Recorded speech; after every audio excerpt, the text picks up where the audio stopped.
Hello everyone. आज चाहिँ हामी क्लास 12 को मोडर्न फिजिक्सको रेडियोएक्टिभ भन्ने च्याप्टरको हाफ लाइफबाट स्टार्ट गर्न लागिरहेछौँ।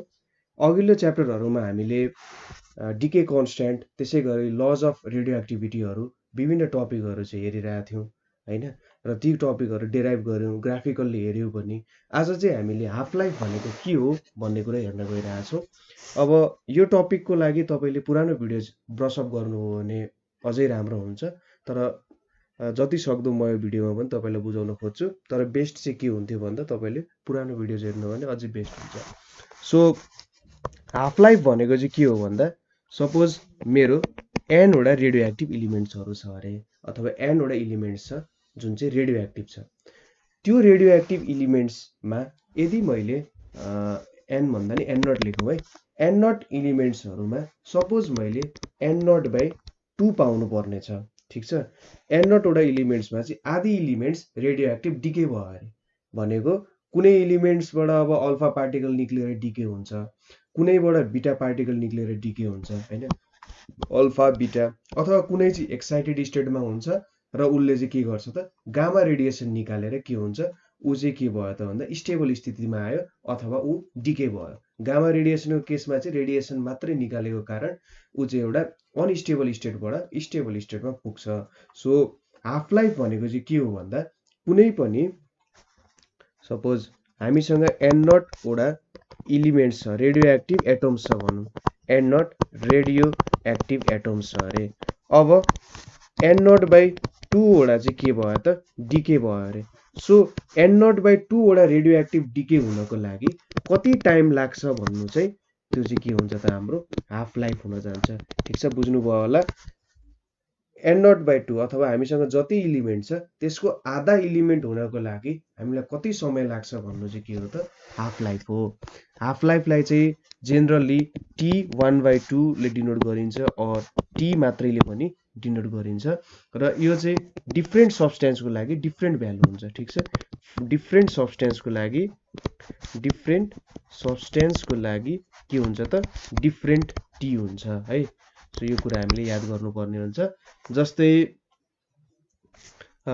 कार्बन 14 जुन छ आइजोटोप, कार्बनको आइजोटोप, त्यसको हाफ लाइफ भनेको 5730 इयर्स हो। यसको मतलब हामीसँग केही बन्च अफ कार्बन एटम्स छ भने त्यसको आधा कार्बन एटम्स डिके हुन चाहिँ 5730 वर्ष लाग्छ अरे। त्यसै गरी रेडियमको लागि कति छ त भन्दा 1620 इयर्स छ, ठिक छ, हाफ लाइफ। त्यसै गरी पोलोनियमको एउटा आइजोटोप छ P02114 को लागि कति हो त भन्दा 10⁻⁻5 सेकेन्ड चाहिँ के हो त यसको हाफ लाइफ हो। सो डिफ्रेन्ट सब्सटेन्सको लागि के हुन्छ त डिफ्रेन्ट हाफ लाइफ हुन्छ। अब यहाँनिर हामीलाई एउटा रिलेसन डेराइभ गर्नुपर्ने छ। त्यो रिलेसन चाहिँ एक्जाम पोइन्ट अफ भ्यूमा र इन्ट्रान्स एक्जामिनेसन पोइन्ट अफ भ्यूमा पनि इम्पोर्टेन्ट छ। सो त्यो रिलेसन एकचोटि हेरौँ के हुँदो रहेछ, अलिकति डेरिभेसनै गरौँ यसको। सपोज मेरो एन नटवटा इलिमेन्ट्स छ, N naught atoms at T = 0, time 0 हुँदाखेरि एन नटवटा एटम्स छ भन्न खोजेको डिसइन्टिग्रेट भइसकेको छैन है। अब के भयो अरे आफ्टर टाइम टी के भयो अरे भन्दा एन नट चाहिँ एन नट बाई 2 भयो अरे, अथवा आधा डिके भयो। यसको मतलब एट T = T के भयो त n = n नट बाई 2 भयो। अब हाम्रो डिके इक्वेसन के छ त n = n naught e power minus lambda t छ।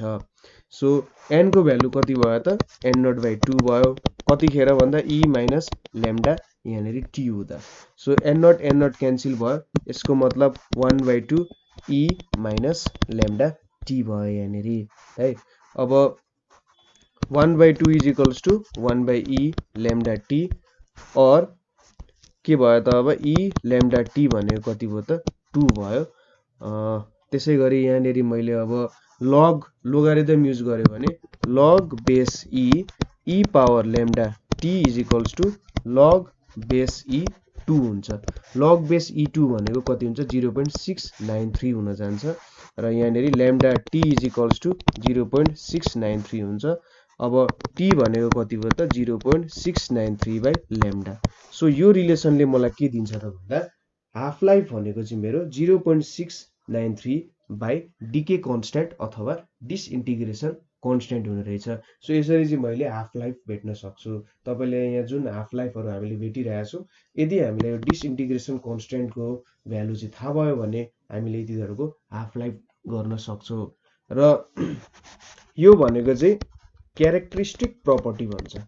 क्यारेक्टरिस्टिक प्रपर्टी भनेको चाहिँ के हो भने यसलाई चाहिँ कुनै कुराले पनि चेन्ज गर्न सक्दैन। कुनै इलिमेन्टको हाफ लाइफ टी छ भने त्यसलाई केही तरिकाले पनि त्यसको हाफ लाइफलाई 1/2t 1/3t अथवा कुनै अर्को भ्यालुमा चेन्ज गर्न सकिँदैन। यो कुरालाई कुनै कुराले पनि के हुन्छ त अल्टर गर्न सक्दैन। नो अल्टरेसन भन्न सकिन्छ। ठिक छ, यसलाई कुनै कुराले पनि के त अल्टर गर्न सक्दैन। सो हामीले यो हेर्यौं। अब average life or mean life, average life or mean लाइफको बारेमा हेरौँ। So average life or mean life भनेको चाहिँ के हो त भन्दा mean life is equals to, यसको डिफिनेसन भनेकै sum of life of all atoms, सबै एटम्सहरूको लाइफको sum divided by total number of atoms. ठिक छ, टोटल हुन लागेको छ TOTAL, टोटल नम्बर अफ एटम्सले चाहिँ हामीले के दिन्छ त मिन लाइफ दिन्छ। सो सपोज हामीले सबै एटम्सको लाइफहरू चाहिँ सम गर्यौं र त्यसलाई चाहिँ टोटल नम्बर अफ एटम्सले डिभाइड गर्यौं भने यसले मलाई के दिन्छ त मिन लाइफ दिन्छ। अब मिन लाइफको डेरिभेसन त हामीले धेरै जसो सोधिरहेको हुँदैन, तर म तपाईहरुलाई केही हिन्ट्स दिन्छु र त्यो हिन्ट्सबाट तपाईहरुले एकचोटि निकाल्न खोज्नु होला है। र तपाईले त्यो हिन्ट्सहरुबाट सल्भ गर्नु भएन भने म छँदैछु यहाँनेरि, तपाईले मलाई त्यहाँ कमेन्ट गर्न सक्नुहुन्छ। सपोज हामीले के गर्न सक्छौं भने t इज इक्वल्स टु 0 मा n0 वटा के थियो अरे एटम्स थियो। यसको मतलब t इज इक्वल्स टु 0 मा एउटा पनि डिसइन्टिग्रेट भएको छैन। सपोज अब t is equals to time t मा चाहिँ है, t इज इक्वल्स टु छुट्टै टाइम हो, के भयो त भन्दा n वटा एटम्स के भयो डिसइन्टिग्रेट भयो। यसले भन्न खोजेको के हो त भन्दा सपोज हामीसँग यो एटम्सहरु छ है, ठीक छ, जुन चाहिँ डिसइन्टिग्रेट भएको छैन। 1 2 3 4 5 7 8 9 10 वटा एटम्स छ अरे।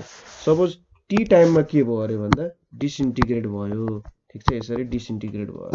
सो 3 4 5 6 7 8 9 10।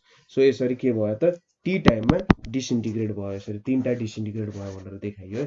तर यो नम्बर चाहिँ एउटा नम्बर मात्र देखाएको, मैले डिसइन्टिग्रेट हुन्छ भनेर देखाउन खोजे।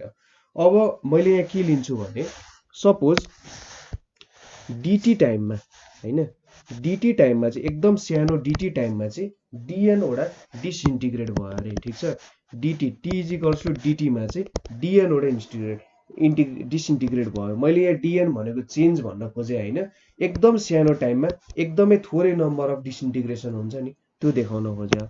सो के भयो अरे भन्दा एकदम थोरै नम्बर अफ एटम्स चाहिँ डिसइन्टिग्रेट भयो भनेर देखाउन खोजे। सो यो पिक्चरमा हेर्नु त एउटा मात्र डिसइन्टिग्रेट भएको छ, जस्ट एउटा तपाईले देखाउन मात्रै खोजे। 1 2 3 4 5 6 7 8 9 10। सो टेन्टेटिभ भन्नु पर्दा एकदम थोरै डिसइन्टिग्रेसन भएको छ भनेर देखाउन खोजे। यसले चेन्ज होइन, जस्ट यसले के देखाउन खोजेको नम्बर अफ डिके देखाउन खोजे। त्यो कुरा बुझ्नु पर्यो है।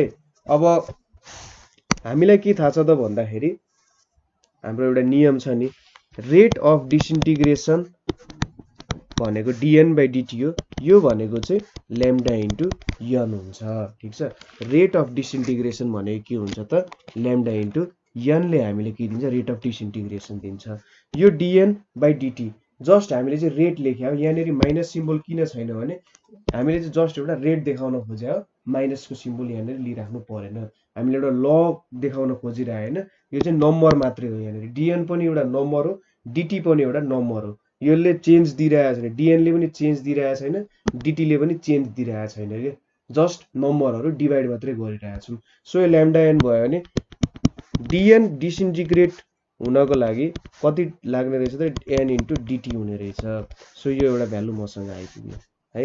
अब सपोज dn वटा इन्टिग्रेट हुनको लागि t टाइम लाग्छ भने हैन, सपोज dn वटा एटम्स डिसइन्टिग्रेट हुनको लागि t टाइम्स लाग्छ भने टोटल टाइम कति लाग्छ होला त? Total time for disintegration of dn atoms को लागि टोटल टाइम भनेको कति लाग्छ भने टी इन्टु डिएन लाग्छ। ठिक छ, सो यो कुरा बुझ्नुभयो होला। टाइम फर डिएन डिके भनेको टी लाग्छ भने अब टोटल टाइम कति लाग्ने भयो त डिएन को लागि टिडिएन लाग्ने भयो। अब तपाईले के गर्नुपर्ने हुन्छ भने यहाँनिर एउटा इन्टिग्रेसन गर्नुपर्ने हुन्छ। सो यो इन्टिग्रेसन तपाईले कसरी गर्नुहुन्छ त भन्दा तपाईले अब यसले हामीले के दियो त डिएन को लागि डिसइन्टिग्रेट डिएन एटम्स को लागि टोटल टाइम फर डिसइन्टिग्रेसन भनेको टिडिएन लाग्ने भयो भनेर दियो। अब के हुन्छ भने जति जति हाम्रो रेट अफ डिसइन्टिग्रेसन छ नि, सरी नम्बर अफ एटम्स घट्दै जान्छ नि डिसइन्टिग्रेसन पछि, त्यति नै के हुन्छ त बिस्तारै बिस्तारै स्लोली डिसइन्टिग्रेसन बढ्दै जान्छ है। बुझ्नुभयो होला। जति जति मेरो एटम्सको नम्बर घट्दै जान्छ मेरो डिसइन्टिग्रेसन हुने टाइम त्यति नै लाग्छ। सो यसको मतलब मैले रेन्ज के लिन्छु भन्दा इन्टिग्रेसनको लागि 0 टु इन्फिनिटी लिन्छु। सो टोटल टाइमको लागि चाहिँ म के गर्छु त 0 टु इन्फिनिटी लिन्छु, किनभने कति टाइम पछि चाहिँ मेरो सबै एटम्स डिसइन्टिग्रेट हुन्छ भन्ने मलाई एक्ज्याक्ट भ्यालु थाहा हुन सक्दैन कहिले पनि, त जति बेला पनि हुन सक्छ। हामीले रेडियो एक्टिभको नियममा के पढाएको थियौँ भन्दाखेरि स्पोन्टेनियस प्रोसेस हो, र्यान्डम प्रोसेस हो भनेर पढाएको थियौँ। सो र्यान्डम प्रोसेस भएपछि के हो, यसलाई कति टाइम लाग्छ भनेर एक्ज्याक्टली भन्न सकिएन। सो यहाँनिर टी इन्टु डिएन भनेर हुन्छ हैन। अब यहाँबाट मैले एउटा रिलेसन भेट्न सक्छु 0 टु एन। अब एन भनेको N naught E minus lambda T हुन्छ। सो डिएन भनेको कति हुन्छ भन्दा यहाँनिर minus lambda N naught so E minus lambda T. मैले थोरै मात्र दिन्छु भनेर त धेरै दिइसकेँ। सो टी भनेको जस्ताको त्यस्तै भयो, यहाँनिर minus lambda N naught E minus lambda T भयो। यतापट्टि के छ त डिटी छ है, यहाँनिर डिटी छ। सो तपाईँले यसलाई इन्टिग्रेट गर्नुहोस् हैन। यहाँनिर minus lambda N naught constant आयो, 0 टु इन्फिनिटी छ, T into E minus lambda T d T छ। यहाँबाट तपाईँले भ्यालु भेट्नुहुन्छ। ठिक छ, यसलाई इन्टिग्रेट गरेर हेर्नु होला। यो इन्टिग्रेसन बाई पार्ट्स गर्नु पर्यो तपाईहरुले। कतै नेगेटिभ भ्यालु एक्स्ट्रा आएको छ भने चाहिँ त्यो भ्यालुहरु आफै बिस्तारै काटिदै जान्छ। तपाईले जे होस् यसलाई इन्टिग्रेसन गर्नु, इन्टिग्रेसन बाई पार्ट्स गर्नुभयो भने जे होस् तपाईको यहाँनिर भ्यालु मिल्छ है। सो यति गरिसकेपछि तपाईको टी मिन भनेको कति आउँछ त भन्दाखेरि माथि चाहिँ total sum of life times कति आउँछ भन्दा एन नट बाई ल्याम्डा आउँछ र मुनि टोटल नम्बर अफ एटम्स भनेको एन नट आउँछ। यसको भ्यालु भनेको तपाईको एन नट बाई ल्याम्डा हुनुपर्छ। ठीक छ, र मुनि के हुन्छ टोटल नम्बर अफ एटम्स छ। सो एन नट भयो र मिन लाइफ भनेको कति आउँछ त 1 बाई ल्याम्डा भनेर आउँछ। ठीक छ, तर हामीलाई के थाहा छ त ल्याम्डा भनेको त 0.693 बाई हाफ लाइफ हो हैन। किनभने हामीले अघि भर्खरै हाफ लाइफको एउटा फर्मुला डेराइभ गरेका थियौं नि यहाँनेरि हैन त 0.693 बाई ल्याम्डा भनेर। सो ल्याम्डा भनेको 0.693 टी भयो। सो मेरो टी मिन भनेको मैले के लेख्न सके त भन्दा 1 बाई 0.693 बाई हाफ लाइफ लेख्न सके। सो यो भनेको कति आउँछ त भन्दा यहाँ 1.433 आउँछ र यो टी माथि गयो। सो मेरो टी मिन भनेको चाहिँ के हो त मिन लाइफ भनेको कति हुँदो रहेछ 1.433 इन्टु टी। यसको मतलब मेरो हाफ लाइफ इन्टु 1.433 ले के दिने रहेछ त भन्दा मेरो मिन लाइफ टाइम चाहिँ दिने रहेछ। ठीक छ, यति कुरा बुझ्यो होला। कतै कन्फ्युजन भयो भने सोध्नु होला, अथवा त्यो कुरा मिलेन भने पनि तपाईले मलाई सोध्न सक्नुहुन्छ। अब त्यो फर्मुला एक्जाममा डेरिभेसन सोध्दैन, जस्ट मैले चाहिँ तपाईहरुलाई बुझ्नको लागि लेख्दै हो र त्यहाँबाट त तपाईले इन्टिग्रेसन मात्रै गर्न बाँकी रह्यो र कतै मिस्टेक भयो भने अथवा बुझ्नु भएन भने मलाई एकचोटी फेरि सोध्न सक्नुहुन्छ। कमेन्ट बक्समा कमेन्ट गरिदिनु होला। अब अर्को पोर्सन भनेको हामीले हेर्नुपर्ने activity of radioactive substance. Activity of radioactive substance. ठीक छ, अब एक्टिभिटी भनेको चाहिँ के हो भन्दा rate of decay of radioactive substance. ठीक छ, rate of decay of radioactive सब्स्टेन्सले चाहिँ के दिन्छ त मलाई एक्टिभिटी भनेर दिन्छ। ठीक छ, रेट अफ डिकेले मलाई के दिन्छ एक्टिभिटी भनेर दिन्छ र एक्टिभिटीलाई चाहिँ मैले आर भनेर डिनोट गर्छु। सो रेट अफ डिके भने चाहिँ R is equals to dN by dt भयो is equals to minus lambda N हुने भयो। और मैले यसको एब्सोल्युट भ्यालु लिए भने आर भनेको ल्याम्डा एन हुन्छ र ल्याम्डाको भ्यालु मेरो हाफ लाइफको टर्ममा लेख्दाखेरि कति भयो त 0.693 बाई टी इन्टु एन हुने भयो हैन।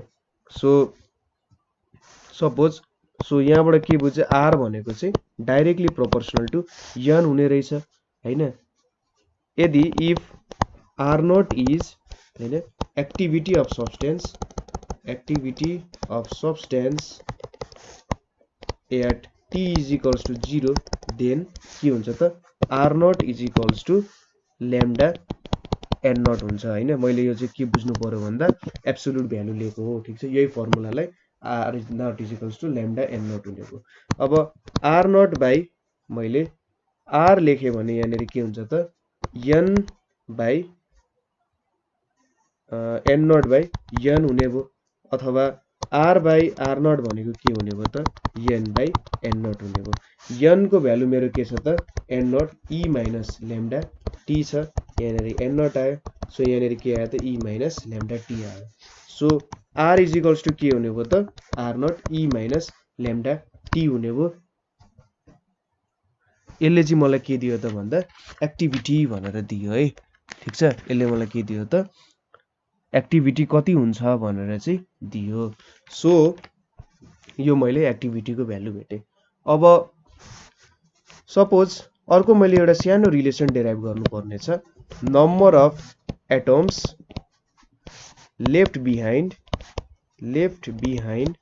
आफ्टर n हाफ लाइफ्स ठीक छ n हाफ लाइफ्स पछि कतिवटा बच्छ होला भनेको n हाफ लाइफ्स भनेको चाहिँ के हो भन्दा सपोज पहिलो हाफ लाइफमा के हुन्छ आधा एटम्स घट्यो हैन 1/2 एटम्स बाँकी रह्यो 1/2 n नट दोस्रो हाफ लाइफ पछि 1/4 आखिर यसको हाफ भनेको त 1/4 गयो हैन सो 1/4 बाँकी रह्यो त्यसपछि 1/8 बाँकी रहन्छ त्यसपछि 1/16 यसरी बाँकी रहन्छ नि so number of atoms left behind after n life times मैले क्याल्कुलेट गर्नुपर्ने छ सपोज मैले चाहिँ के गरेँ n नट भनेको चाहिँ at t is equals to 0 मेरो यतिवटा एटम्स छ भनेर भनियो हैन अब आफ्टर वान हाफ लाइफ कतिवटा एटम्स बच्छ त भनेर हेर्नु पर्दा n is equals to n naught by 2 वटा बच्छ हैन त्यसै गरी आफ्टर 2